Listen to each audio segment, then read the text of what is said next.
Bonjour, bienvenue sur netprof.fr. Alors dans cette leçon, nous allons aborder le management des ressources humaines.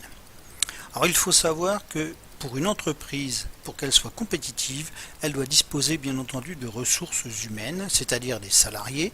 Ceux-ci doivent être compétents, motivés, présents quand il faut et où il faut, et en nombre suffisant.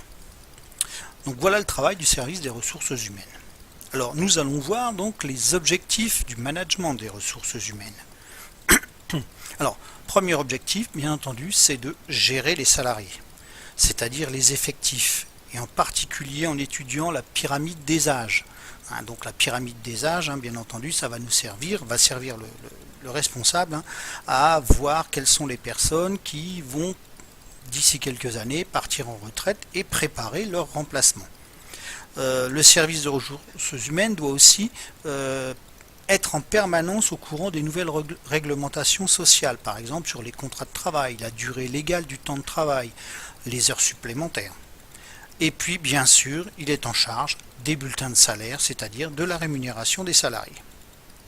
Alors, le deuxième objectif des ressources humaines, c'est de développer celles-ci, ces ressources humaines. Alors quand on parle de développer, c'est aussi bien quantitativement, c'est-à-dire faire évoluer l'effectif de l'entreprise, que qualitativement, c'est-à-dire rechercher les profils de haut niveau et mettre en place des formations pour les salariés.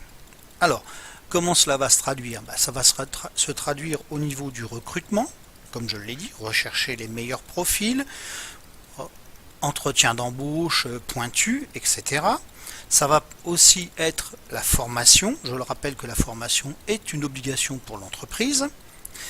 L'objectif aussi pour développer les ressources humaines, ça va être la motivation des salariés. Ça, nous allons le voir un tout petit peu plus loin. Autre élément à prendre en compte pour développer les ressources humaines, ce sont les conditions de travail. Meilleures elles sont, mieux le salarié va rester dans l'entreprise. Et puis, bien entendu, assurer la sécurité et la santé au travail, par exemple, former un certain nombre de salariés au secourisme, et tout cela donc avec l'aide de la médecine du travail. Alors, un autre objectif du management des ressources humaines, c'est de limiter les différents dysfonctionnements qui peuvent apparaître dans l'entreprise. Alors, quels sont ces dysfonctionnements? C'est l'absentéisme. Dans une entreprise, quand ça va mal, les salariés sont absents. Ça va aussi être la réduction du stress. Là aussi, peut-être en aménageant les cadences, les postes, les horaires de travail.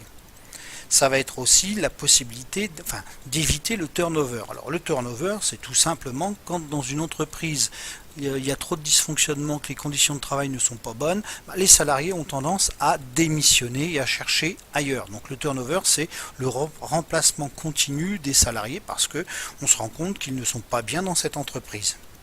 Et bien entendu d'éviter les différents conflits sociaux.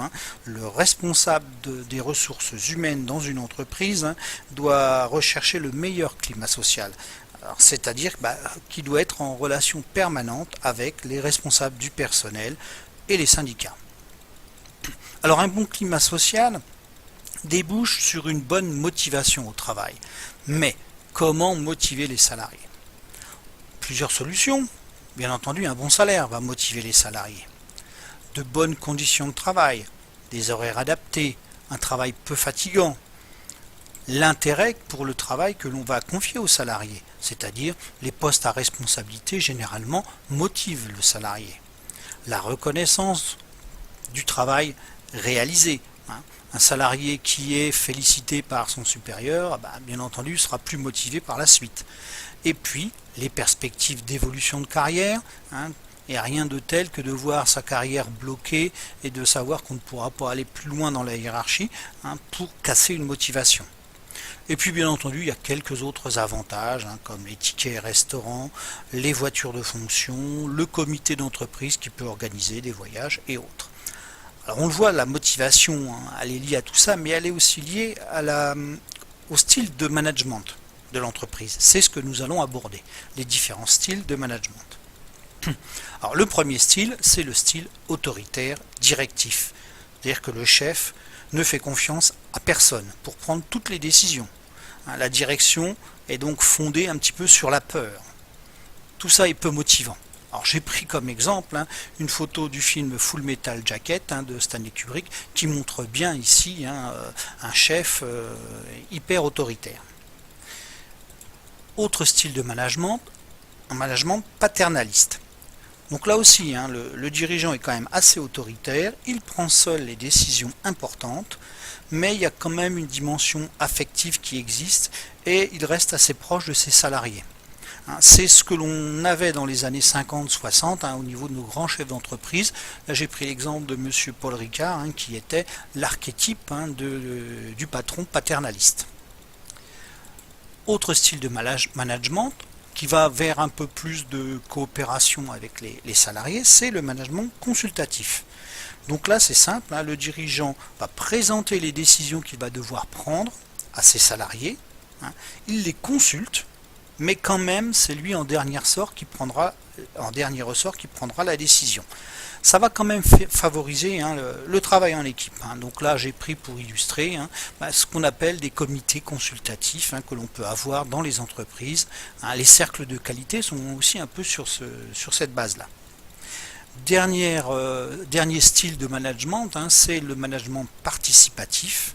Alors là c'est très simple, le dirigeant va confier la décision aux salariés en fixant bien entendu des limites. Ces limites peuvent être de temps, des limites budgétaires, et là on a un vrai travail d'équipe, un travail de groupe, où on voit dans l'exemple ici que tout le personnel sont en train de travailler sur un dossier. Alors, tout ça, ça va se coordonner grâce à la communication interne de l'entreprise.